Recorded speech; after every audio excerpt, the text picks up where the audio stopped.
आशा करता हूं आप सब बहुत अच्छे होंगे। मेरा नाम है सिद्धांत अग्निहोत्री, स्टडी ग्लोस पे आपका बहुत बहुत स्वागत है। आज हम बड़े ही इंपॉर्टेंट टॉपिक की बात करेंगे दोस्तों। यूक्रेन को पहली बात तो अभी तक नेटो की सदस्यता क्यों नहीं मिल रही है और क्या भारत भी इसका मेंबर हो सकता है।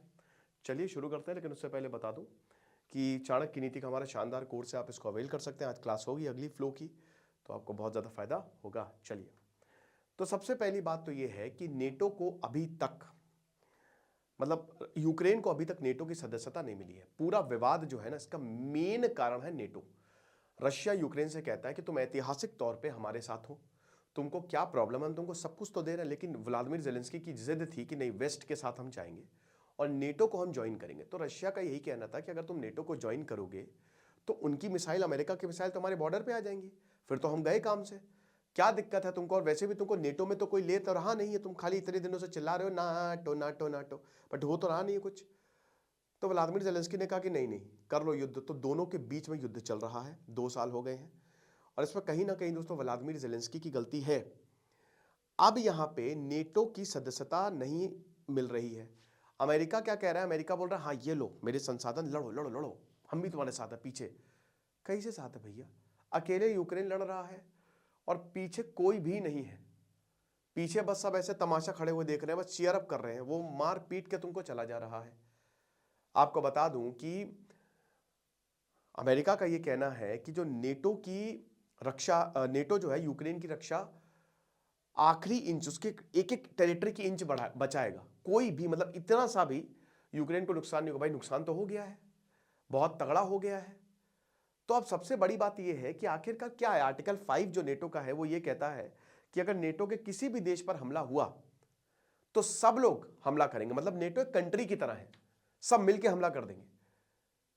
व्लादिमीर जेलेंस्की ने यह तक बोल दिया कि अच्छा ठीक है, आप नहीं हम पे बचाव कर रहे हो, कोई बात नहीं, जितना पार्ट हमारे अंडर है उतने को तो नेटो की सदस्यता दे दो। 27% पार्ट अभी रशिया के पास चला गया, 70% के करीब पार्ट हमारे पास है। तो उतने में ही पार्टली ही हमको नेटो में ज्वाइन कर लो। लेकिन तब भी नेटो के मेंबर्स, अमेरिका और ब्रिटेन का दबदबा है, वो नहीं कर रहे हैं, एक्सपैंड नहीं कर रहे हैं। आऊंगा मैं, भारत पे भी आऊंगा। 2 टॉपिक मैंने क्लब किए इसमें एक साथ। ऐसा क्यों है? उसमें सबसे पहली बात तो यह है दोस्तों कि नेटो डरा हुआ है। उसको पता है कि अगर उसने यूक्रेन को नेटो में शामिल किया तो वो ऑलरेडी युद्ध में है और रशिया फिर हम पे भी हमला कर सकता है, प्लस हम भी हमला करेंगे, ये हमारा दायित्व बन जाएगा। तो एक बहुत बड़ी वॉर शुरू हो सकती है। वर्ल्ड वॉर 3 से भी बड़ी वॉर जो है वो शुरू हो सकती है। आप समझ रहे हो कि रशिया बिल्कुल भी इसको, फिर तो रशिया के लिए करो या मरो वाली स्थिति हो जाएगी। और अभी वेस्टर्न नेशन ये नहीं चाहते कि हम कोई भी वॉर रशिया से करें। रशिया क्रीमिया पे इन्वेड किया, लेकिन फिर भी रशिया से ये तेल गैस खरीदते हैं। और जैसा चल रहा है, डोनाल्ड ट्रंप के आने के बाद ये चीज और बदलेंगे। डोनाल्ड ट्रंप का भी बहुत बड़ा फैक्टर है। अब डोनाल्ड ट्रंप आएंगे, सेकंड पॉइंट तो ये है, तो वो तो साफ साफ बोल रहे कि भैया यूक्रेन हमारे ऊपर बोझ है, हम billions and billions of dollars क्यों दें यूक्रेन को? हालांकि वो घूम फिर के अमेरिका के पास ही पैसा आ जाता है, तो हम इतना पैसा क्यों दें? वो तो हमारे ऊपर बोझ है, हम थोड़ी ना उसकी रक्षा करेंगे। और डोनाल्ड ट्रंप के इस फैसले से ये साफ हो गया है। भाई देखिए, अमेरिका सैन्य सहायता कर रहा है, मिसाइल से लेकर सब कुछ दे रहा है। और अभी तो आपको पता है कि जो ATMACS मिसाइल थी उसको तो जो बाइडेन ने बोला मार दो, डीप इंटू रशियन टेरिटरी में वो गिरी है। इधर जो मिसाइल ब्रिटेन ने दी थी उसकी भी डीप इंटू दी टेरिटरी गिरी है।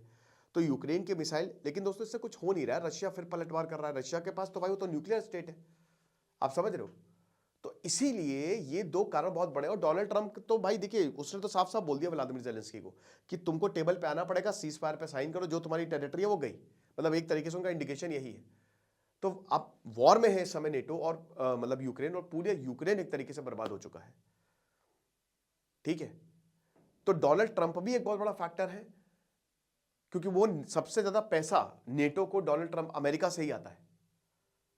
और उसके बाद रशिया का भी एक बहुत बड़ा डर है कि अगर मान लीजिए कि ये वो करेगा तो प्रॉब्लम होगी। अब सबसे बड़ी बात ये है कि वही है कि इसमें कैसे नेटो काम करता है, ये फ्रीडम देता है। ये आप ये समझिए कि मान लीजिए कि पहली बात तो जो नेटो के मेंबर्स हैं, जब कोल्ड वॉर शुरू हुआ तो 2 ग्रुप बने, एक नेटो बना, एक वार्सो पैक्ट बना। वार्सो पैक्ट सोवियत लीड कर रहा था, लेकिन 1991 में सोवियत टूट गया तो वार्सो पैक्ट खत्म हो गया।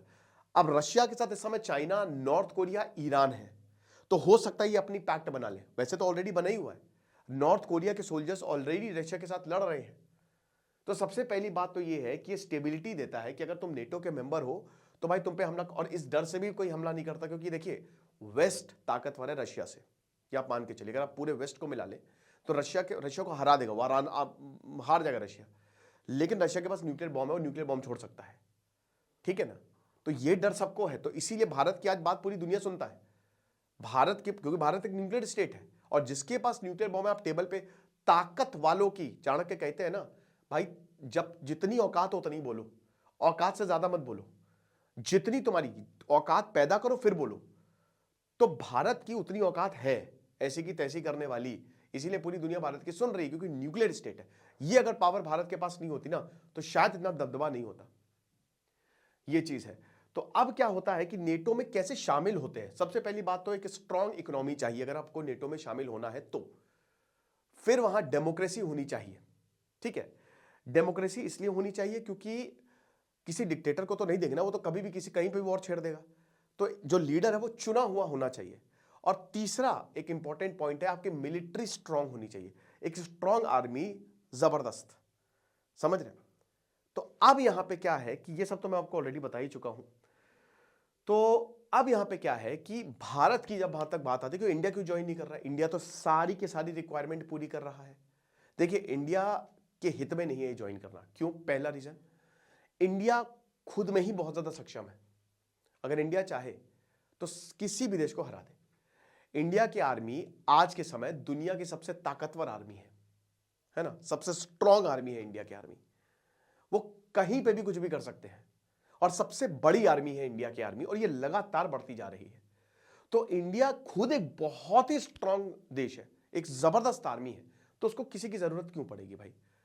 यूक्रेन बार बार नरेंद्र मोदी से ही बोल रहे कि भैया वॉर रुकवा सकते हो, आप रुकवाते क्यों नहीं हो। वो इसीलिए जिस दिन वॉर शुरू हुआ, यूक्रेन ने महाभारत से लेकर पता नहीं क्या क्या चाणक्य सब याद दिला दिया कि आपकी दायित्व है। आप कहते हो ना कर्म धर्म की हानि नहीं होनी चाहिए, हो रही है हानि। डिस्पाइट यूक्रेन का जो स्टैंड है वो एंटी इंडिया रहा है, बहुत ज्यादा इंडिया के साथ नहीं रहा है वो, ये चीज है। और दूसरा पॉइंट ये है कि भाई देखिए भारत को इससे फायदा भी क्या है। कोई बहुत ज्यादा फायदों को, अपने नेटो को ज्वाइन करने से भारत को नुकसान भी है और फायदा भी है। फायदा, नुकसान क्या है? नुकसान ज्यादा है। फायदा ये है कि भाई आपको वही है कि आप संरक्षण में आ जाओगे, अम्ब्रेला में आ जाओगे। लेकिन फिर उसमें बात आती है कि आपकी तो ऑलरेडी स्ट्रांग आर्मी है और आपकी किसी से दुश्मनी तो है नहीं। लेकिन हाँ, अगर आप नेटो को ज्वाइन करोगे तो रशिया से जरूर दुश्मनी हो जाएगी आपकी। अभी हमने जब वॉर हुआ तो रशिया से खूब सारा तेल खरीदा, डिस्काउंटेड प्राइस पे तेल खरीदा। लेकिन जब आप वेस्ट के पास इतने जाओगे तो आप रशिया को खो दोगे, चाइना को खो दोगे, तो इन सारे बड़े बड़े देशों को खो दोगे, क्योंकि फिर आप एक साइड हो गए।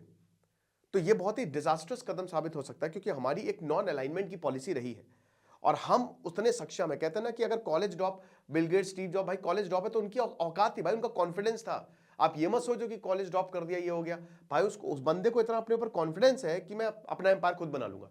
इसलिए तो भारत को अपने ऊपर इतना कॉन्फिडेंस है कि भाई ना हम अमेरिका के साथ है ना रशिया के साथ है, दोनों के साथ है, क्योंकि समय आने पर दोनों ही साथ नहीं देने वाले। ये तो हुआ है ना। तो इसीलिए हम अपने आप को इतना स्ट्रांग कर लेंगे कि लोग हमारे पर, कोई बड़ी बात नहीं कि आगे जाके शायद इंडिया कोई एक ऐसा ग्रुप बना ले, है ना, जिसमें अभी अफ्रीका खाली है, पूरा एशिया खाली है, साउथ ईस्ट एशिया खाली है।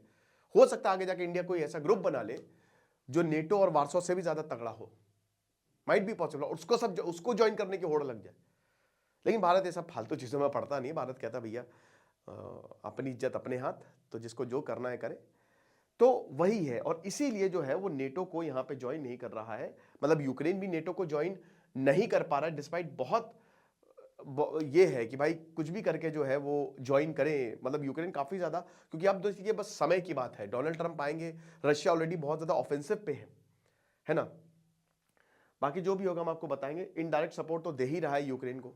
एक अच्छा आर्टिकल था, मैंने कहा आपको बता दूं। खुश रहे, पढ़ते रहे। जैसे सिद्धांत अग्निहोत्री साइनिंग ऑफ। और भाई जियो पॉलिटिक्स में तो चाणक्य की तो महारत हासिल है। तो आप आइए, पढ़िए मुझसे चाणक्य की नीति। एक एक लेक्चर 2-2.5 घंटे के हो रहा है, आपको बहुत ज्यादा मजा आएगा। Thank you so much.